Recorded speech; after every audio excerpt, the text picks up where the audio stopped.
So hello everyone, welcome back to our channel repair Gyan. मैं निहारिका आपके अपने चैनल रिपेयर ज्ञान पे आपका हार्दिक स्वागत करती हूँ। गाइज, आज के इस वीडियो में हम बात करने वाले हैं एमआई के फ़ोन्स के बारे में। ऐसा होता है एमआई के जो फ़ोन होते हैं, कई बार जो लोगो पे जो है वो ब्लिंक करने लग जाते हैं। लोगो आता है, ब्लिंक करता है, ब्लिंक ब्लिंक ब्लिंक ब्लिंक करता ही रहता है। कई बार ऐसा होता है कि वो ब्लिंक करते करते जो है लोगो जो है स्टक हो जाता है। स्टकिंग की वजह से जो है हमारा फ़ोन जो है हैंग पोजीशन में चला जाता है। तो ऐसा ये लोगो जो इशू आ रहा है एमआई के फ़ोन में, चाहे वो छोटा फ़ोन हो एमआई का सस्ता या फिर हो महंगा फ़ोन।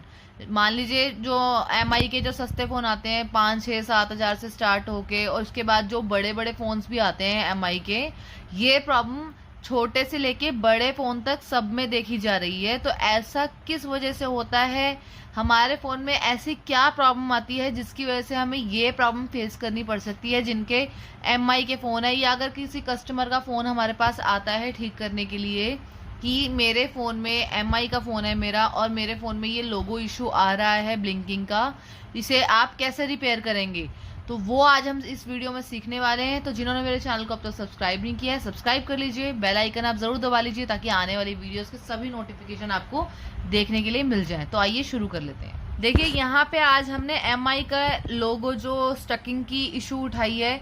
देखिए, हर फ़ोन में, जैसे आप कहेंगे आपने स्पेसिफिक जो है एमआई का फ़ोन ही क्यों इस इशू के लिए उठाया है, वो इसलिए उठाया है क्योंकि हर जो मोबाइल है कंपनी का, चाहे वो सैमसंग हो, एमआई हो, चाहे किसी और कंपनी का हो, लोगो की जो इशू है, ब्लिंकिंग वाली जो इशू है, हर मोबाइल में सेम कंडीशन की वजह से ऐसा नहीं होता है कि लोगो पे स्टक हो जाए। हर मोबाइल में ये प्रॉब्लम डिफरेंट हो सकती है। तो आज हम जो बात करेंगे वो एमआई के फ़ोन के लोगों की ब्लिंकिंग के बारे में बात करने वाले हैं। दूसरे जो अदर फ़ोन आते हैं उन पे मैं अलग अलग वीडियोस जो है आपके सामने लेकर आऊँगी। तो आज हम स्पेसिफिकली जो है एमआई पे बात करेंगे। तो देखिए, अगर आपके पास किसी कस्टमर का मोबाइल आता है एमआई का और वो कहता है कि उसका ये फ़ोन जो है इस तरह की प्रॉब्लम जो है वो फेस कर रहा है कि लोगो पे जो है वो ब्लिंक हुए जा रहा है, लोगो ब्लिंक हुए जा रहा है बार बार इस तरह की, या स्टकिंग की इशू आ रही है लोगो पे, तो फर्स्ट जो अगर आप चेक करेंगे, देखिए बैटरी। अब आप कहेंगे बैटरी क्यों? देखिए, बैटरी इस वजह से क्योंकि बैटरी में हमारा जो 0 ओम का रजिस्टर लगा होता है उसमें टेक्निकल फॉल्ट की वजह से आपको ये प्रॉब्लम जो है देखने के लिए मिल सकती है, या बैटरी खराब होने की वजह से भी ऐसी प्रॉब्लम आपको देखने के लिए मिल सकती है। तो सबसे पहले आप जो चेक करेंगे वो करेंगे बैटरी चेक करेंगे, और दूसरा चेक करेंगे 0 ओम का रजिस्टर जो उसमें लगा होता है, आप उसको चेक करेंगे। ये 2 स्टेप आप पहले चेक करेंगे। अगर आपको यहाँ पे ये बैटरी मान लीजिए ठीक मिलती है और ये जो 0 ओम का रजिस्टर इसमें लगा हुआ है, रजिस्टर चेक करने अगर आपको नहीं आते हैं, मैं आपको लिंक दे दूंगी डिस्क्रिप्शन में, आप वहां से जाके हर तरीके के रजिस्टर जो है मैंने उस पर चेक करने बता रखे हैं, आप वहां से जाके सीख सकते हैं। और कॉम्पोनेंट टेस्टिंग की भी मैंने वीडियो बना रखी है, आप वो भी जाके चैनल पर विजिट करके देख सकते हैं। तो ये दोनों, और बैटरी चेकिंग भी कैसे करते हैं, पुरानी बैटरी को हम कैसे इस्तेमाल कर सकते हैं, उसे कैसे यूज में ला सकते हैं, वो भी मैंने सिखाया हुआ है। आप चैनल पे विजिट करके वो भी देख सकते हैं, कहेंगे तो मैं डिस्क्रिप्शन में लिंक दे दूंगी आपको, वहां से भी जाके आप देख सकते हैं। तो पहले ये 2 स्टेप आप फॉलो करेंगे। अगर ये दोनों आपको वहां पे ठीक मिलते हैं, तब आप जो तीसरा स्टेप फॉलो करेंगे वो देख लेते हैं। देखिए, थर्ड जो पॉइंट है हमारा, वो है हमारा, देख लेते हैं बना के यहाँ पे, बैटरी का कनेक्टर। बैटरी का कनेक्टर कुछ इस तरीके का होता है। बैटरी के कनेक्टर में हमारे 4 लाइंस होते हैं। एक होती है हमारी प्लस की, दूसरी होती है हमारी माइनस की, एक होती है हमारी थर्मल की, और एक होती है हमारी आईडी की लाइन। ये लाइंस होती हैं हमारी। देखिए, जब हमारी जो ये आईडी की लाइन है, अगर इसमें कोई टेक्निकल फॉल्ट होता है या किसी तरीके की खराबी आ जाती है, तो 90% ये जो प्रॉब्लम है आपकी आईडी की लाइन में आती है। तो ये आईडी की लाइन में ही होती है मोस्टली। इस लाइन में खराबी की वजह से, इस लाइन में प्रॉब्लम जब आती है, तब आपकी ये जो लोगो ब्लिंकिंग की प्रॉब्लम है ना, ये तभी जनरेट होती है। हो सकता है 10% की चांसेस है कि ये आपको थर्मल की लाइन में देखने के लिए मिल जाए कि थर्मल की लाइन में कोई दिक्कत है जिसकी वजह से ऐसी इशू आ रही है। देखिए थर्मल के ऊपर और आईडी के ऊपर मैंने दोनों के ऊपर वीडियो बना रखा है। तो थर्मल लाइन के ऊपर और आईडी लाइन के ऊपर मैंने ऑलरेडी वीडियो बना रखा है। वहां से जाके इसकी लाइन ट्रेसिंग कैसे करते हैं, इसमें लगे हुए जो लाइन में जो कंपोनेंट होते हैं उन्हें कैसे टेस्ट किया जाता है, इस लाइन को कैसे टेस्ट किया जाता है, बैटरी कनेक्टर को कैसे चेक करते हैं, ये सब तरह की चीजें मैंने उस वीडियो में बताई हुई है। आप वहां से जाके वो वीडियो लिंक देख सकते हैं और इस प्रॉब्लम को जो है सॉल्व कर सकते हैं कि इसकी लाइन को ट्रेस कैसे करते हैं, लाइन में लगे कंपोनेंट टेस्ट कैसे करते हैं। तो ये जो आपकी थर्मल की लाइन है, अगर इसमें या फिर आईडी की लाइन में आपको इस तरीके की कोई प्रॉब्लम नजर आती है, उस लाइन में अगर कोई दिक्कत होती है, तब जाके ये जो है लोगो ब्लिंकिंग की जो इशू है ये जनरेट हो जाती है।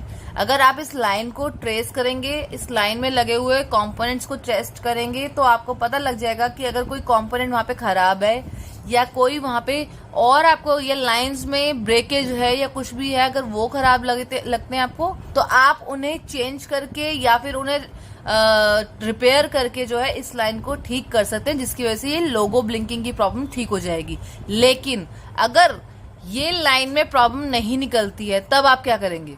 और देखिए आईडी की लाइन जब आप चेक करते हैं या थर्मल की जब आप लाइन चेक करते हैं, खासकर आईडी की लाइन जब आप उसे चेक करते हैं तो आपको चेक करनी है उसकी जीआर वैल्यू। अब जीआर वैल्यू आपको पता है ग्राउंड रीडिंग, इसे आपको चेक करना है इस जीआर वैल्यू को कि वहां पे वैल्यू बिल्कुल बराबर आ रही है, नहीं आ रही है, या वहां पे आपको सप्लाई मिल रहा है, नहीं मिल रहा है।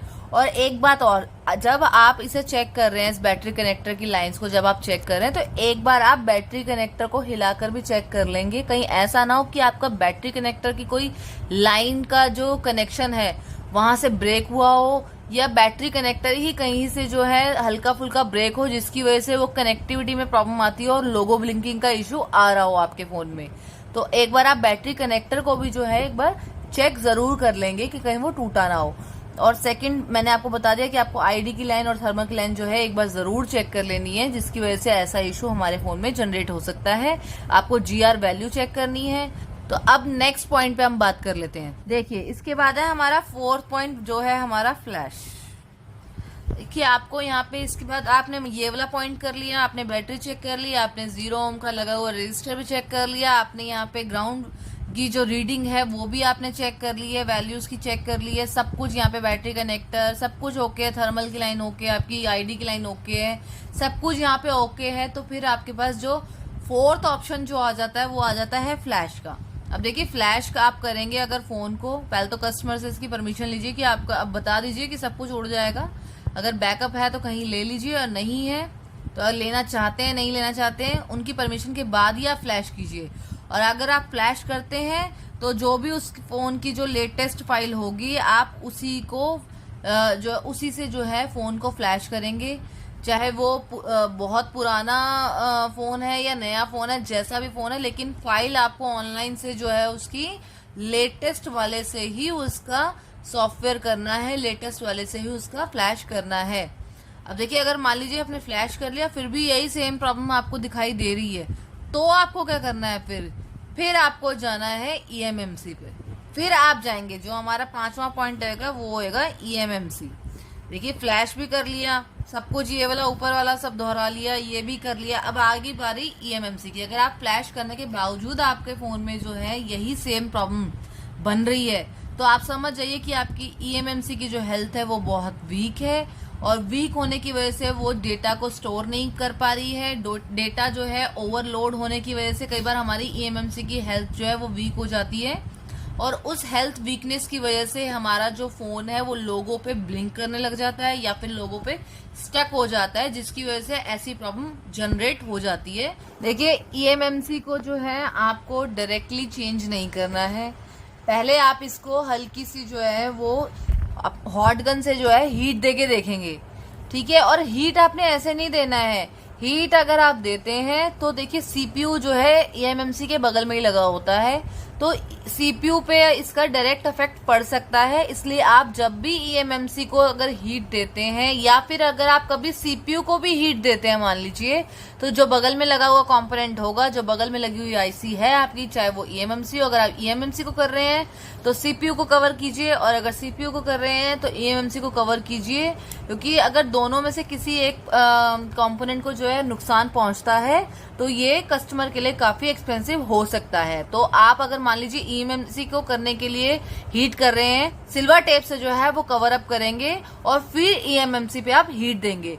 देखिए हीट देंगे, हो सकता है आपकी हीट देने से जो है ईएमएमसी जो है ये प्रॉब्लम जो है स्टकिंग की, इससे ठीक हो जाए। लेकिन अगर ऐसा नहीं होता है तो आप एक बार रिबॉलिंग के ऑप्शन पे जा सकते हैं। अगर रिबॉलिंग के ऑप्शन से भी ये ठीक नहीं होता है तब आप जो है ईएमएमसी रिप्लेसमेंट का तब अपने दिमाग में ये ख्याल लेके आएंगे कि ईएमएमसी को हम रिप्लेस कर दें, क्योंकि ईएमएमसी रिप्लेसमेंट का जो और उसके बाद प्रोग्रामिंग का जो प्रोसीजर होता है वो बहुत ही एक्सपेंसिव होता है। उसके लिए अलग से जो है कई लोग जो हैं वो खुद कर लेते हैं, लेकिन बहुत ही रेयर केसेस में होता है कि नॉर्मल मोबाइल रिपेयरिंग वाले जो हैं वो ईएमएमसी की प्रोग्रामिंग कर दें। वो 100 में कोई एक होता है, ठीक है। लेकिन अगर ऐसा होता है तो प्रोग्रामिंग अगर आपको नहीं आती तो फिर आप ये ईएमएमसी का काम अपने हाथ में ना लें। बट एक बात मैं आपको ये समझा दूं कि अगर आपने ये सब चीजें अटेम्प्ट करके देख ली हैं, आपने ईएमएमसी को हीट भी दे लिया, आपने रिबॉल भी कर लिया, तो रिबॉलिंग से अगर आपका काम नहीं बना ना तो फिर आपको रिप्लेसमेंट ही करना पड़ेगा। रिप्लेसमेंट के बाद आपको प्रोग्रामिंग ही करनी पड़ेगी। देखिए ईएमएमसी रिबॉलिंग में मोस्ट ऑफ द टाइम क्या है कि इन जितने भी मैंने अभी तक ये केस देखे हैं लोगो स्टकिंग वाले, तो उसमें क्या है 80% जो है वो ईएमएमसी रिबॉलिंग से काम नहीं चल पाता। आपको ईएमएमसी रिप्लेसमेंट ही ढूंढना पड़ता है, और अगर ईएमएमसी रिप्लेसमेंट आप करते हैं आप तभी करें जब आपको ईएमएमसी की प्रोग्रामिंग आती है। तो अगर आपने ईएमएमसी प्रोग्रामिंग आती है तो उसको रिप्लेस आप कर दीजिए, उसके बाद कस्टमर को प्रोग्रामिंग करके दे दीजिए, तो आपकी ये ईएमएमसी प्रोग्रामिंग से जो है प्रॉब्लम सॉर्ट आउट हो जाएगी। तो आई होप जितना मैंने आपको ये मटेरियल बताया, जितना मैंने नॉलेज दिया आपको, ये आपको समझ में आया होगा। समझ में आया है, पसंद आया है तो वीडियो को लाइक एंड शेयर जरूर कीजिए। आपके लव एंड सपोर्ट की जरूरत हमें बहुत ज्यादा है। कमेंट सेक्शन में कमेंट करके मुझे जरूर बताएं कि आपको वीडियो कैसा लगा।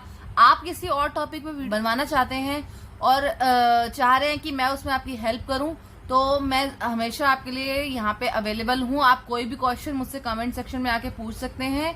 कोई आप वीडियो बनवाना चाहते हैं वो भी मुझे कमेंट सेक्शन में आप डालें, मैं जरूर उस पर कोशिश करूंगी कि वीडियो आपके लिए लेके आऊं। तो जुड़े रहे रिपेयर ज्ञान के साथ, जुड़े रहे मेरे साथ। मैं निहारिका, मिलती हूँ आपसे किसी नेक्स्ट वीडियो में। Thank you so much.